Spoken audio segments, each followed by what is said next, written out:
All right guys, सो आज की class में हम देखते हैं potential due to a system of charges. यानी कि एक से ज़्यादा अगर चार्जेस होंगे कहीं पे तो किसी एक पर्टिकुलर पॉइंट पे एक से ज़्यादा चार्जेस की वजह से कितना पोटेंशियल होगा।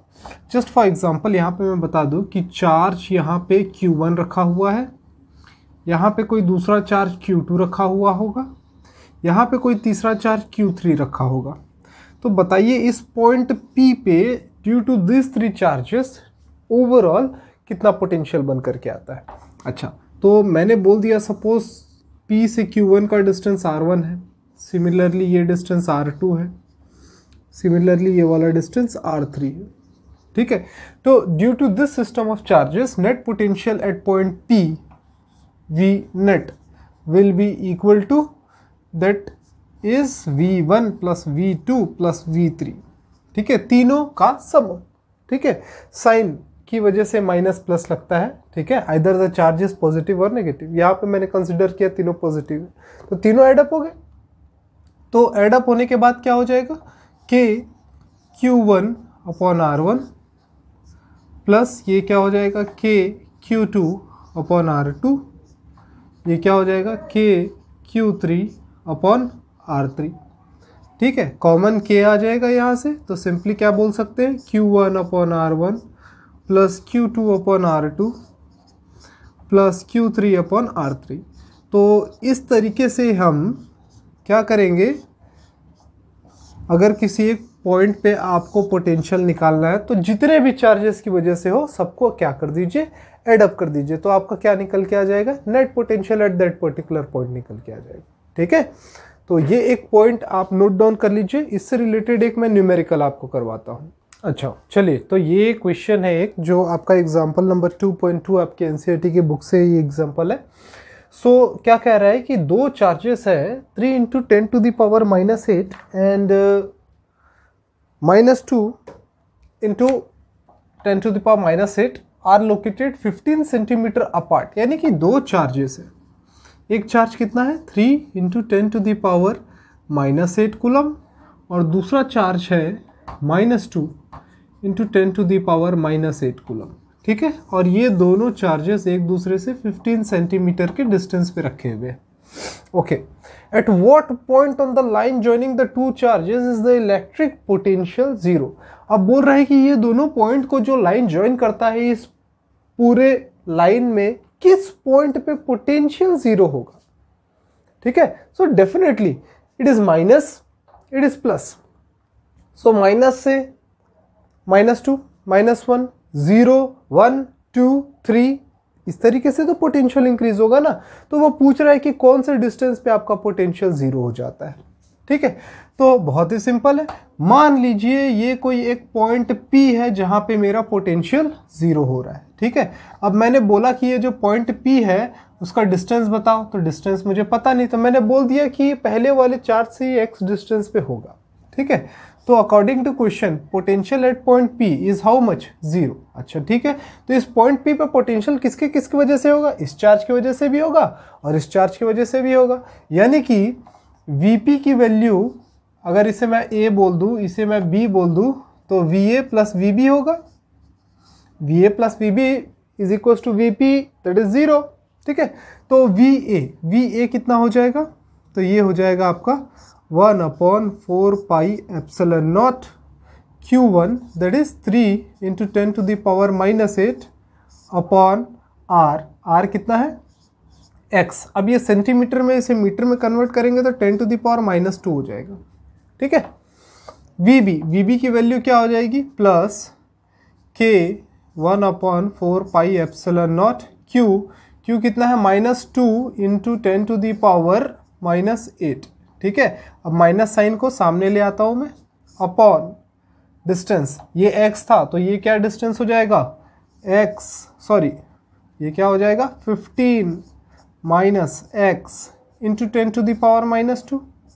ठीक है, और इसका डिफरेंस क्या हो गया, जीरो हो गया। ठीक है, आप कॉमन निकाल लीजिए सॉल्व करने के लिए। मैथमेटिकल है अब आपसे बन जाना चाहिए। ठीक है, मैथमेटिकल पोर्शन आप खुद से करने की कोशिश करिए। तो ये क्या हो गया 3 × 10⁻⁸ upon x into 10 to the power -2 minus, ये कॉमन निकल गया तो क्या बचा 2 into 10 to the power -8 upon 15 minus x into 10 to the power -2 is equal to 0। अब ये वाला पोर्शन उस तरफ चला जाएगा तो क्या हो जाएगा, ये 0 हो जाएगा। ठीक है, अब इस पोर्शन को आप उस तरफ भेज देंगे तो -8 cancel, 10 to the power -2 10 to the power -2 cancel हो जाएगा। तो सिंपली इसे कह सकते हैं 3/x - 2/15 - x बराबर 0 आ जाएगा। ठीक है, अच्छा आगे अगर इसे इस तरफ भेज दे, क्रॉस मल्टीप्लाई कर ले तो ये क्या आ जाएगा 3/15 - x is equals to 2x, और simply you can say 45 - 3x is equals to 2x, ये उधर चला जाएगा तो क्या हो जाएगा 5x बराबर 45, सो x बराबर 9। ठीक है, और ये वैल्यू किस में आ गई, सेंटीमीटर में। ठीक है, यानी कि x से 9 सेंटीमीटर पे क्या होगा, आपका पोटेंशियल 0 होगा। ठीक है, तो इस तरीके से पोटेंशियल के न्यूमेरिकल्स को सॉल्व करते हैं। चाहिए तो आप इसे नोट डाउन कर लीजिए या स्क्रीनशॉट ले लीजिए। ओके, तो अब नेक्स्ट टॉपिक की ओर बढ़ते हैं, that is equipotential surface. Equipotential surface, नाम से ही समझ में आ रहा है क्या टॉपिक होने वाला है। एक ऐसा सरफेस जहां पे पोटेंशियल इक्वल हो। ठीक है, अच्छा एग्जांपल लेकर के समझाते हैं। Suppose this is any charge plus Q. अगर इस प्लस क्यू चार्ज से r डिस्टेंस पे इस पर्टिकुलर पॉइंट पे पोटेंशियल निकालेंगे तो कितना आएगा, ये आएगा KQ/r। ठीक है, इसी पॉइंट से r डिस्टेंस पे ही, ये suppose r distance, this is our r distance, यहाँ पे निकालूं पोटेंशियल तो यहाँ भी क्या आएगा KQ/r। यहीं से r डिस्टेंस पे, सपोज यहाँ पे एक r डिस्टेंस है, ये यहाँ पे पोटेंशियल निकालेंगे तो यहाँ भी क्या आएगा KQ/r।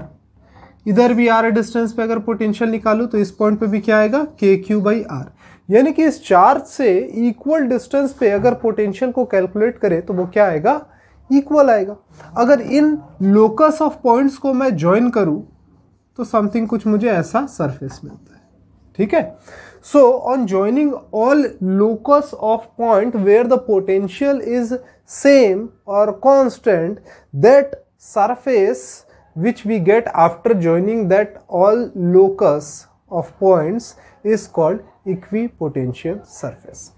ठीक है, तो ऐसे ही पॉइंट्स को ज्वाइन करके एक ऐसा मुझे सरफेस मिले जी जहां पे सारे के सारे पोटेंशियल सेम हो, तो ऐसे सरफेस को ही क्या कहते हैं, इक्विपोटेंशियल सरफेस। ठीक है, तो इसका अगर डेफिनेशन बोले तो हम बोल सकते हैं equipotential surface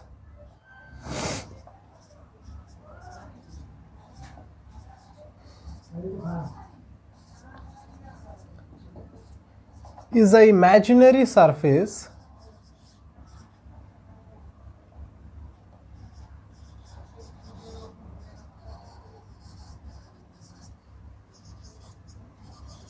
at which the potential is same at every point। ठीक है, तो ये क्या कहलाएगा हमारा, इक्विपोटेंशियल सरफेस। ठीक है, इसकी वैल्यू कितनी होगी, V is equal to KQ/r। K की वैल्यू 1/4πε0, शॉर्ट में मैं लिख रहा हूँ। ठीक है, अच्छा यानी कि अगर यहाँ पे एक और मैं सरफेस, चलिए ठीक है ये आप कर लीजिए, फिर एक डायग्राम को इसे मैं रब कर देता हूँ, एक और नया डायग्राम बनाता हूँ और थोड़ा सा इसके कॉन्सेप्ट को हम समझते हैं।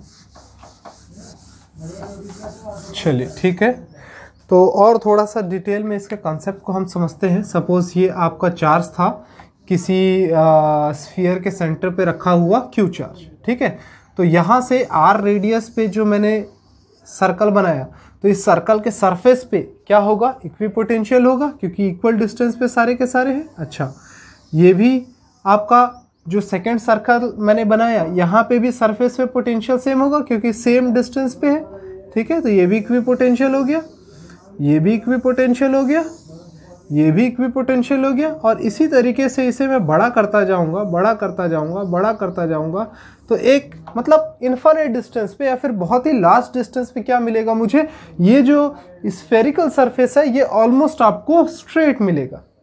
ठीक है, बहुत दूर पे। और इलेक्ट्रिक फील्ड का डायरेक्शन ऐसा बाहर की ओर। ठीक है, तो ये ऐसा इलेक्ट्रिक फील्ड का डायरेक्शन। तो यहाँ पे आप मेरे को बताइए, ये है आपका इलेक्ट्रिक फील्ड का डायरेक्शन और ये क्या है आपका पोटेंशियल, इक्वी पोटेंशियल। सो इक्वी पोटेंशियल सरफेस और इलेक्ट्रिक फील्ड के बीच एंगल कितना होता है, 90 डिग्री। ठीक है, तो कुछ आपको मैं पॉइंट्स नोट डाउन करवाता हूं, ये पॉइंट्स को आप नोट करके लिख लीजिए, वन बाय वन आपको मैं एक्सप्लेन कर रहा हूं ये points. So first point is, हमने लास्ट में देखा था कि equipotential and electric field are perpendicular to each other.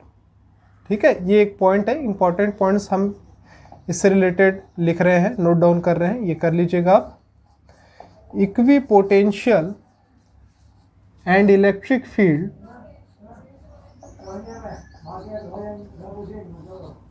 Are perpendicular to each other. ये फर्स्ट पॉइंट हो गया हमारा।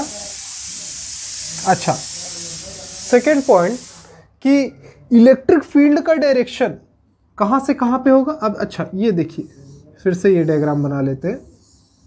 तो यहाँ पे इलेक्ट्रिक फील्ड, सॉरी पोटेंशियल की बात करूँ मैं, तो पोटेंशियल का फॉर्मूला क्या होता है, के क्यू बाई आर, यानी v is proportional to 1/r।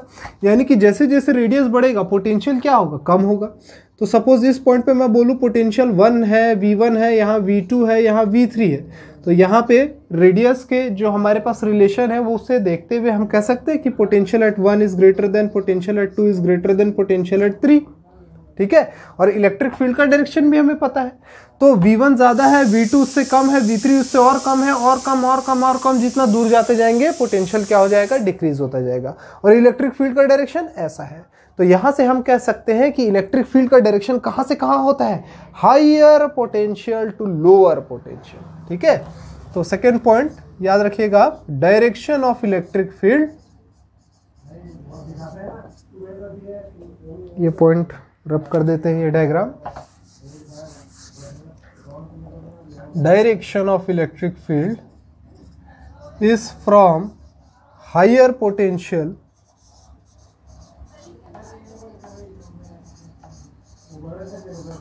To lower potential.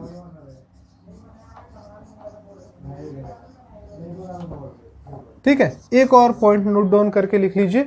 अच्छा, ये सपोज आपका इक्विपोटेंशियल सरफेस था, यहां पे मैंने कोई एक चार्ज रख दिया Q।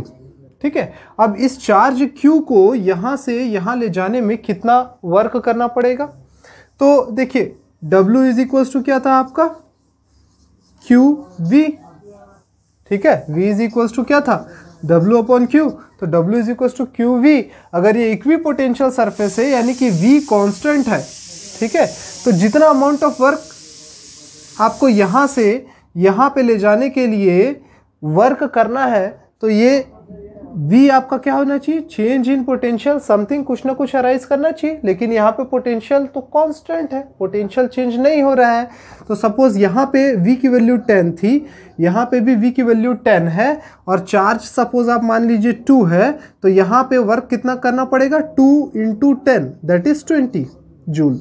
ठीक है, और इसे यहाँ पे ले जाने के लिए वर्क कितना करना पड़ेगा, तो अगेन यहाँ पे पोटेंशियल कितना है, 10 है, और चार्ज की वैल्यू भी 2 है, तो 2 × 10 इज 20। 20 यहाँ पे भी, 20 यहाँ पे भी, 20 यहाँ पे भी, 20 यहाँ पे भी। यानी कि वर्क जो है हम नहीं करते हैं किसी चार्ज को एक जगह से दूसरे जगह पे ले जाने के लिए, कहाँ पे, इक्विपोटेंशियल सरफेस पे। ठीक है, सो यहां से एक हमारा और कंक्लूजन निकल करके आ गया, क्या निकल के आ गया, work done in moving a charge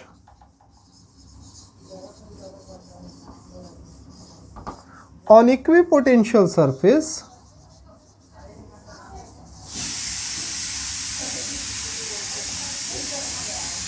is 0. ठीक है, no work is done in moving a charge on a equipotential surface. ठीक है, या फिर आप ये पॉइंट भी याद रखिए कि net work done on moving a charge on equipotential surface is always 0. ठीक है, so this was all about our equipotential surface. इसका हमने ये लॉजिक थोड़ा सा क्लियर अप किया है और आगे जो है कुछ टॉपिक्स के साथ हम वापस आएंगे. तो इस वीडियो में इतना ही. Thank you.